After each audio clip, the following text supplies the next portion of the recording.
What would you do if the one person who could save your sister's life was the sister she destroyed? Would you still say yes? I stood in that hospital room 4 years after she took everything from me, and I had to make that exact choice. Stay with me, because to understand what I did, you need to go back to where it all began. My husband Ryan and I had 6 good years behind us. Not perfect, no marriage is, but solid, real partnership. The kind where you stop noticing how good you have it because it just feels normal. We'd had our share of arguments over the years, the usual things couples fight about, but we always came out the other side closer.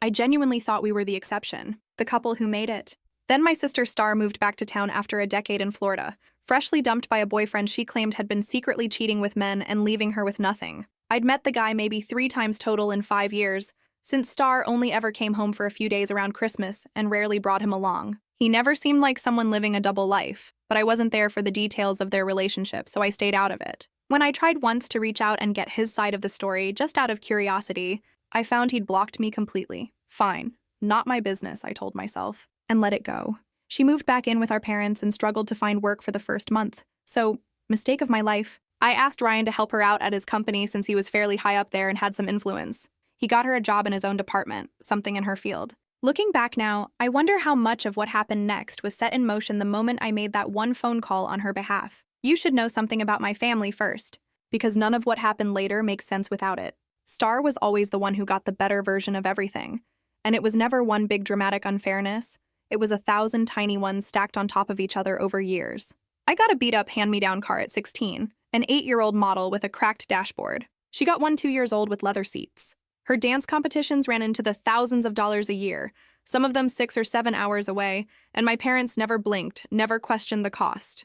I asked for $50 once for a local sports camp at the community college in our town and got a lecture on money like I'd asked them to buy me a car. I came home 15 minutes late for curfew once at 17, out with my boyfriend. Lost track of time and lost car privileges for an entire month. The following year, Star came home 2 hours late smelling like weed and got a gentle talking to. That was the pattern our whole childhood, quiet, deniable, but unmistakable if you were the one living it. So no, I wasn't heartbroken when she chose Florida over coming home for college.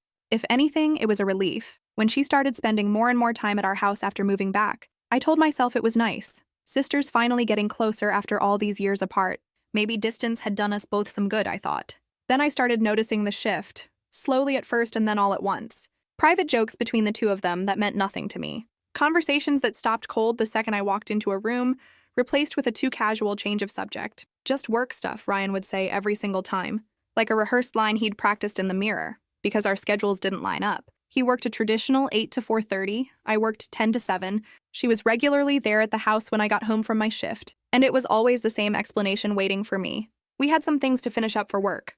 2 months before everything came crashing down, I noticed something that genuinely made me question my own sanity. I make our bed a very specific way every single morning before I leave for work, pillowcases facing a certain direction. Always the same, it's just a habit I've had for years. Star had been over that particular day, ate dinner with us, then went back to our parents' house like normal. When we got into bed that night, I noticed the pillowcases were facing completely the wrong way. I asked Ryan directly if he'd been in bed at any point that day. He looked visibly caught off guard for a second, then said no. Why would you ask that? I told him the bed wasn't how I'd left it that morning. He told me I must be mistaken, that no one had been home. I said nothing more that night, but once he was asleep, I quietly went through his phone and his laptop while he wasn't looking. I found nothing incriminating. I told myself, they work together 8 hours a day already. Of course, there's no need for them to text each other constantly on top of that. That's normal. That's fine. 2 weeks before everything finally broke wide open, we were all at my parents' house for a family dinner.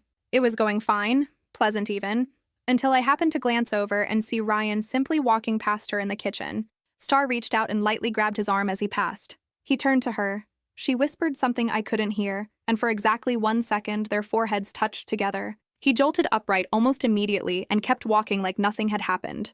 Star just turned, looked directly at me, smiled, and went right back to what she'd been doing before, completely unbothered.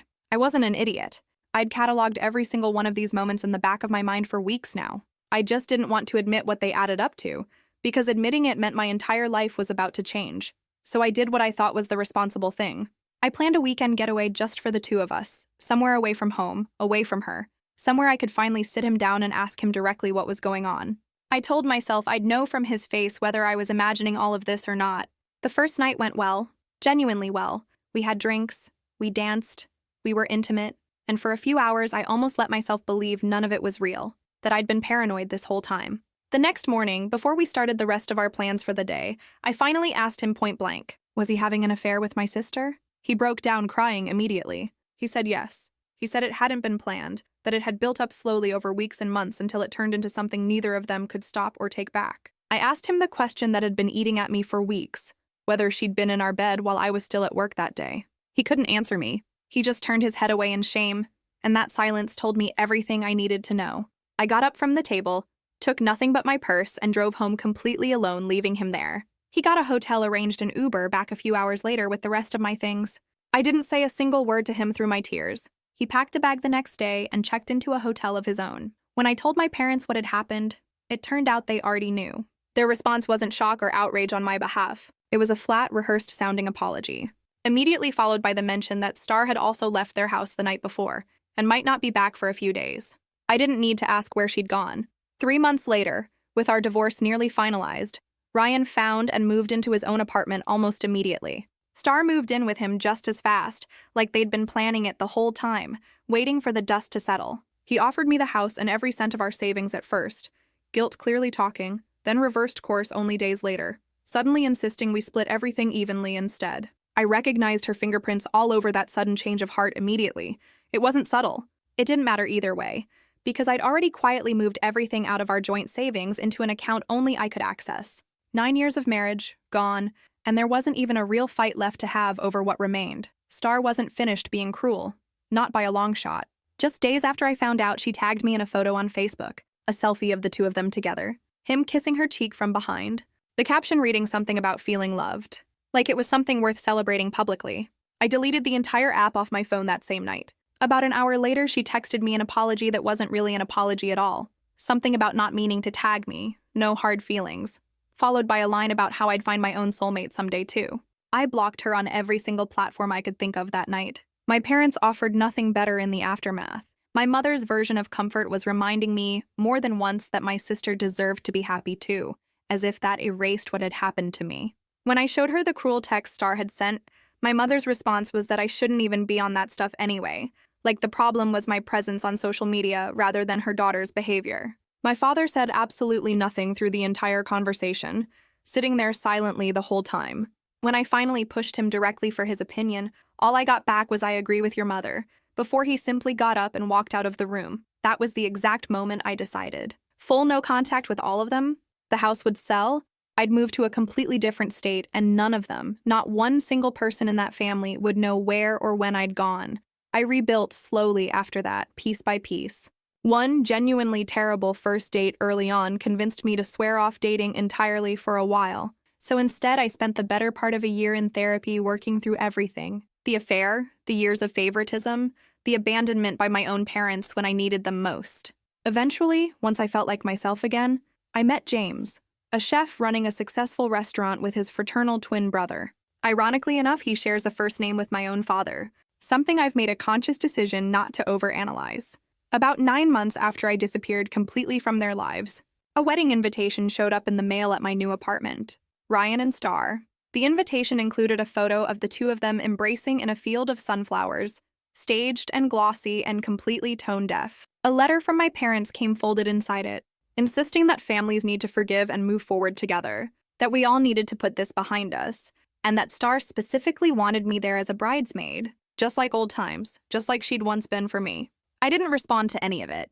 I did, however, quietly figure out exactly which relative had leaked my new address to them, and cut that person off completely as well. Then last week, out of absolutely nowhere, Ryan showed up at my door. He looked good, suspiciously good, like he'd made a real effort before coming. Hair done, clean shave, the whole presentation. He said he just wanted to talk, that he and Star were divorcing after he'd discovered she'd been unfaithful to him throughout their entire marriage. He said he didn't expect me to take him back, but that we deserved closure, for both our sakes.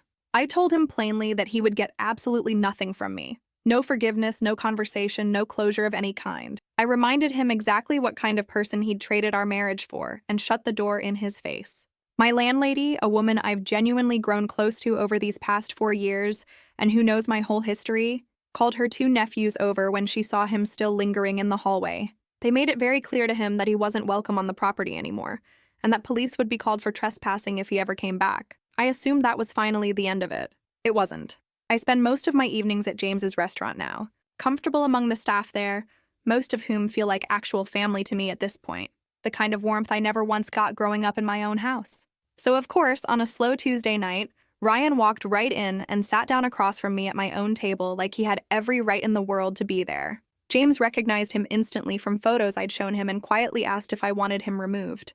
I told him not yet, that I had a couple of questions first. Driven purely by morbid curiosity at this point, Ryan admitted almost too easily that Star had been cheating on him with at least 2 different married men, starting only about 2 years into their marriage. Old habits apparently die hard. When I asked if he'd at least protected himself financially once he found out, he said smugly that he had, that he'd quietly moved and sold off assets over the following year before finally filing. So she walked away with only a fraction of what she could have taken. I asked where she'd ended up after the divorce. Back with our parents, he said, again. That was genuinely all I needed to hear. I told James he could show him out now, and he did. No closure given, none asked for anymore. Ryan tried to protest one more time as he was walked to the door, but between the bartender's glare and 2 members of the waitstaff standing behind him, he backed down fast and left without further incident. That same night, James's parents, who I adore completely, insisted I stay with him for a few days just to be safe. It was the kind of protective instinct I had genuinely never experienced from actual blood family before. Now I'm 41 years old, a mother of 2 boys, working alongside James as we've expanded to a second restaurant location with his cousin now bought in as a partner. It's more work than either of us expected, but manageable, and gives all 3 of them a little breathing room in their personal lives. I'm fairly certain I got pregnant during that very stay his parents had insisted on for my own safety, something they still joke about to this day being part of their master plan all along. After the restaurant confrontation, I fully expected some part of my old family to resurface eventually. It didn't happen right away. I eased up over time, felt like I finally had a real support system around me, and even rejoined social media eventually. I stayed no contact with all of them still, including extended family, but I never had any illusion they couldn't find me again if they really tried. Sure enough, after my first son was born, my mother reached out with a half-hearted apology and a mention of her grandson. I corrected her immediately. She had no grandchildren because I was no longer her daughter, and if she wanted grandkids that badly, she should encourage Star to finally settle down and do what she apparently does best. I blocked her again. She kept making new accounts to get around it. I kept deleting every single message and request without reading most of them. Then, more surprising than anything, Star started reaching out herself directly. She didn't say much at first, just that she really wanted to talk to me. After about 3 weeks of this persistence, I finally agreed to one single video call. Just the 2 of us. No children involved on my end. From the very start of that call, they kept steering the conversation toward wanting to see my kids. I shut that down immediately and completely. My children already had 3 grandparents who had actually earned that title through years of showing up. And that was the end of that discussion. Something felt different about this particular conversation, though, almost immediately. Star looked genuinely unwell, thinner, tired in a way that seemed deeper than exhaustion. My parents looked older too, worn down in a way I hadn't expected. They apologized, one after another. Even Star did, saying she wished more than anything that she could have her sister back. My mother eventually slid into her usual well-rehearsed speech about family sticking together no matter what. I let her finish completely without interrupting, then simply asked if that was really all they had to say to me. That's when the real reason for the call finally surfaced. Star's kidneys had been failing for a couple of years now, quietly, without my knowledge. She needed a transplant, and as her closest blood relative, I was by far the most likely viable match in the entire family. I said it out loud, plainly, so there could be no confusion about what was actually happening here. They wanted an organ from me now, not just an apology for everything else. My mother snapped back that I was being needlessly harsh, that Star could genuinely die without this, that surely I didn't want that on my conscience. My father, uncharacteristically, finally spoke up on his own, admitting the family also desperately needed financial help at this point. Medical bills piling up faster than they could manage, the house itself now at real risk. He needed me to come test as a match, and ideally help financially as well. Star begged over the call, tears in her eyes, promising that if I turned out not to be a match, they would genuinely never contact me again. Not ever. I told them all I needed one night to think it through properly. I went and discussed the entire situation with my husband afterward, who told me he'd support whatever decision I made completely, and offered to fly out with me if I decided to go. I told him no, gently but firmly, that this particular part of the journey I needed to walk through entirely on my own. The test results came back about a week later, a near-perfect match, exactly as they'd hoped. I flew out to Missouri not long after. By the time I actually landed, Star had already been admitted to the hospital, her condition apparently worsening, which conveniently ended any pressure for the kind of forced family dinners I'd been dreading. I sat down with her full medical team once I arrived, and they walked me through everything in careful detail. How genuinely rare a match like mine was. How limited her remaining time realistically was without surgery soon. I told them I wanted one single conversation with absolutely everyone present together before any final decisions were made about anything. Standing at her hospital bedside, I took her hand in mine and told her calmly that she'd just heard the truth directly from her own doctor. I was her best chance, quite possibly her only realistic chance, and I had decided I wasn't taking it.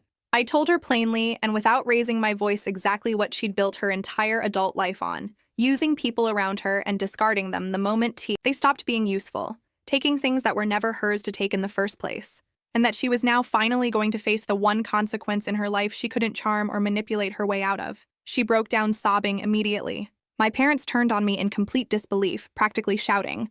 The doctors and nurses in the room stood frozen, clearly unsure how to even begin processing what was unfolding in front of them. I looked directly at my parents one final time and told them never to contact me again for the rest of their lives, that the only money they would ever see from me going forward would be for her eventual funeral, on the strict condition that she be cremated afterward, and her ashes handed directly and only to me. Then I turned, walked out of that hospital room, and never once looked back. I'm home now, my actual home, surrounded finally by the only people who ever genuinely chose to stay.